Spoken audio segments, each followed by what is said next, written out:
moderator dari kelompok 1 mata kuliah ekonomi mikro yang beranggotakan saya Raisa Zila Sadika dengan NIM 1116. Saya Nima Denisa dengan NIM 1121. Saya Alif Mulia Rajinski dengan NIM 1122. saya Wijan Andi Sati Supriyadi dengan NIM 1129. Saya Muhammad Ramayudi dengan NIM 1125. Saya Aziza Mulia Wardana dengan NIM 1130. Nah, di sini kita akan membawakan materi yang berjudul teori produksi. Yang pertama, di sini saya akan menjelaskan tentang fungsi produksi. Fungsi produksi menunjukkan pengaruh antara jumlah faktor produksi dan hasil fungsi tanggapan. Fungsi produksi dimulai dari rencana produksi, pengendalian produktivitas, dan nilai-nilai tambah, pengendalian bahan baku, pengendalian peralatan, dan fasilitas produk. Pengendalian peralatan dan kualitas produksi, pengendalian informasi, pengendalian kualitas, serta pengendalian barang jadi telah berjalan dengan efektif dan efisien.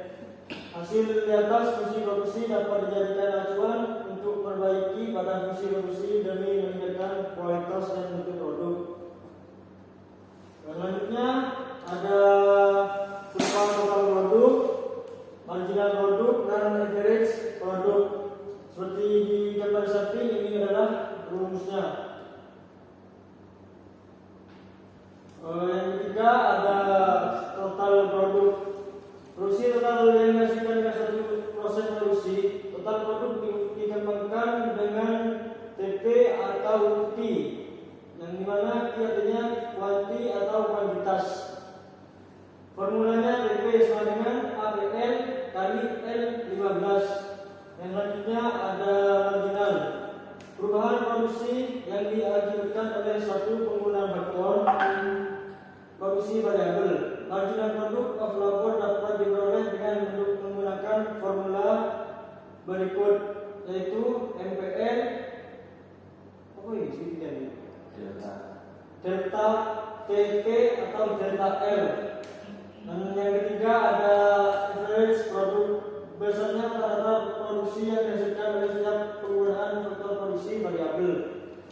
APM menunjukkan jumlah output yang dihasilkan per tenaga kerja. Berikut formulanya sama dengan APL sama dengan TP atau L. Berlakunya law was diminishing return. Hukum hasil yang menurun. The law was diminishing return adalah ketika unit tambahan suatu input variabel ditambahkan pada input tetap setelah suatu titik tertentu. Produksi marginal input variabel menurun. Rumusnya ada di samping soal jawaban, dan di sini ada soal.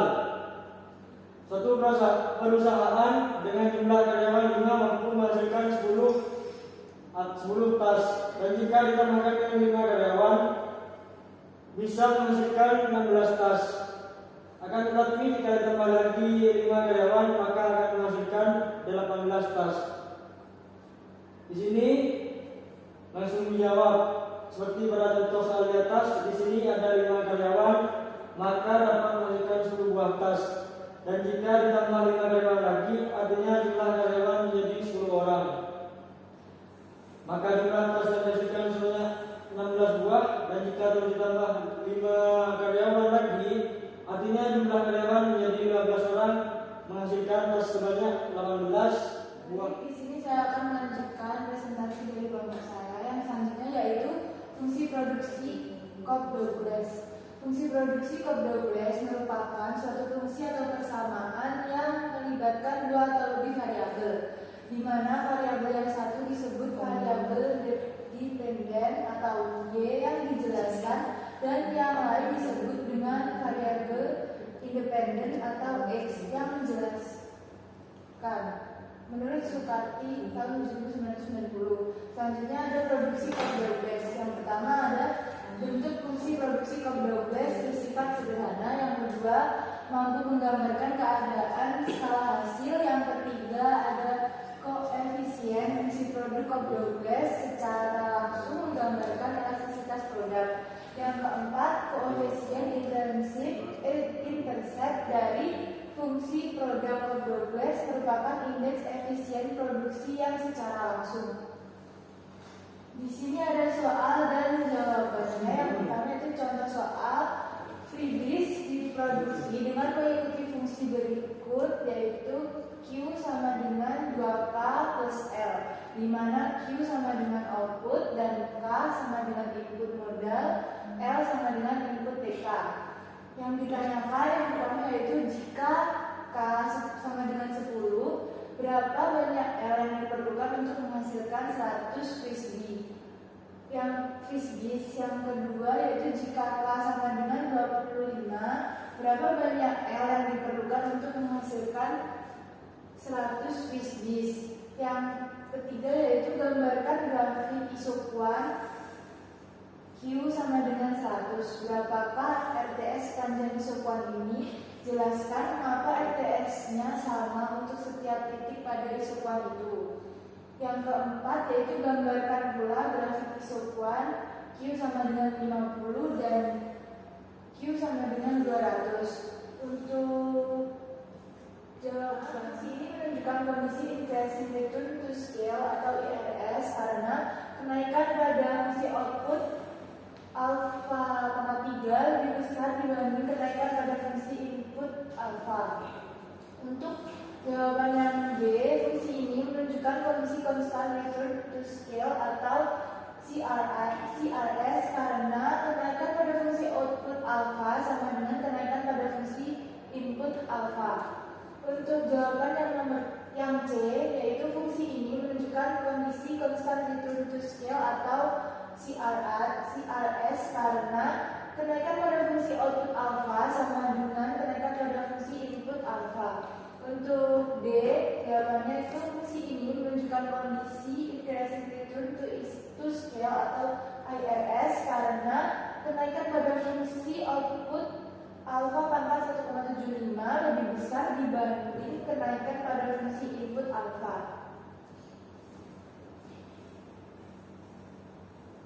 Yang kelima ada kurva isokuan. Isokuan merupakan kurva yang mengkombinasikan antara dua input variabel yang digunakan untuk menghasilkan output atau hasil produk yang sama. Isokuan dapat berbentuk seperti kurva indifference dan tidak berupa garis lurus, vertikal maupun horizontal. Kurva ini memiliki beberapa ciri, diantaranya adalah memiliki slope negatif dan cembung ke titik origin. Kurva ini juga tidak dapat saling memotong satu sama lain, serta garis kurva yang lebih tinggi atau yang terluar lebih banyak disukai daripada yang dekat dengan titik origin karena produksinya lebih banyak sehingga Q1 lebih kecil daripada Q2. Untuk contoh kurva pembentukan isokuan itu seorang produsen ingin memproduksi dalam jumlah tertentu. Untuk memproduksi barang tersebut, dia menggunakan tenaga kerja dan modal yang dibutuhkan. Tujuan untuk menghasilkan 2000 unit barang tersebut digunakan kombinasi modal dan tenaga kerja ditunjukkan pada tabel berikut ini. Untuk tabel ada di sebelah sana. Untuk interpretasinya, dalam memproduksi barang 2000 unit terlihat ada beberapa kombinasi yang bisa digunakan. Kombinasi pertama ada 2 tenaga kerja, 14 modal. Kombinasi kedua ada 4 tenaga kerja dan 8 modal. Untuk kombinasi ketiga ada 8 tenaga kerja dan 2 modal. Sementara kombinasi yang keempat itu digunakan 14 tenaga kerja dan 2 modal. Selanjutnya ada kurva isokos. Kurva ini menggambarkan besarnya biaya yang dikeluarkan oleh produsen selama proses produksi dalam kurun waktu tertentu. Kurva ini bersifat slope negatif, sehingga apabila ketika akan meningkatkan output, maka harus meninggalkan input variabelnya. Sebaliknya, jika input variabel yang ditambah, maka output yang dihasilkan akan berkurang. Untuk contoh soal dari isokos itu seorang produsen ingin melakukan produksi 2000 unit dengan biaya total 600. Jika biaya tenaga kerja 20 per unit dan biaya modal $25 per unit, maka bisa dibuat kombinasi penggunaan tenaga kerja seperti tabel di samping ini.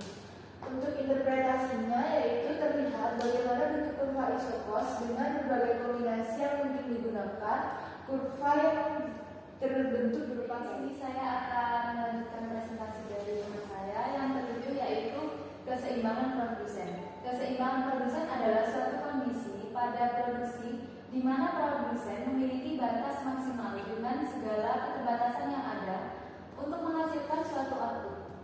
Keseimbangan produsen terjadi ketika kurva isokos bersinggungan dengan kurva isokuan. Keseimbangan dapat berubah karena perubahan kemampuan anggaran maupun harga kapasitas. Di sini terdapat dua kurva dari keseimbangan produsen. Yang pertama yaitu maksimalisasi output, di mana prinsip tersebut dinyatakan bahwa anggaran yang sudah ditentukan dicapai output maksimum. Yang kedua yaitu minimalisasi biaya, di mana prinsip yang sudah ditentukan dicapai output minimum. Kedua kurva tersebut dapat muncul dari perusahaan apabila digunakan dalam jangka waktu. Nah, selanjutnya yaitu terdapat kurva, di mana kurva ini adalah gabungan dari tenaga kerja dan modal yang digunakan untuk menghasilkan suatu produksi. Selanjutnya yaitu contoh dari keseimbangan produsen.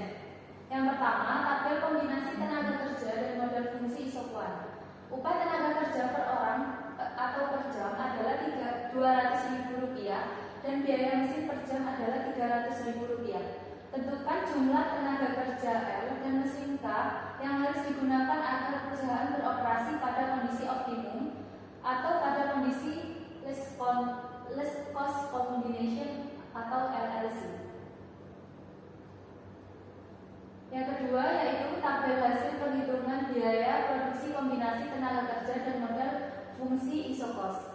Dari tabel di atas diketahui bahwa biaya produksi paling rendah atau minimum adalah Rp7 juta, yaitu pada saat perusahaan menggunakan 20 tenaga kerja L dan 10 mesin atau modal. Jadi biaya yang dikeluarkan untuk mencapai kondisi less cost combination atau LCC adalah Rp7 juta. Selanjutnya yang ke-8 yaitu expansion path.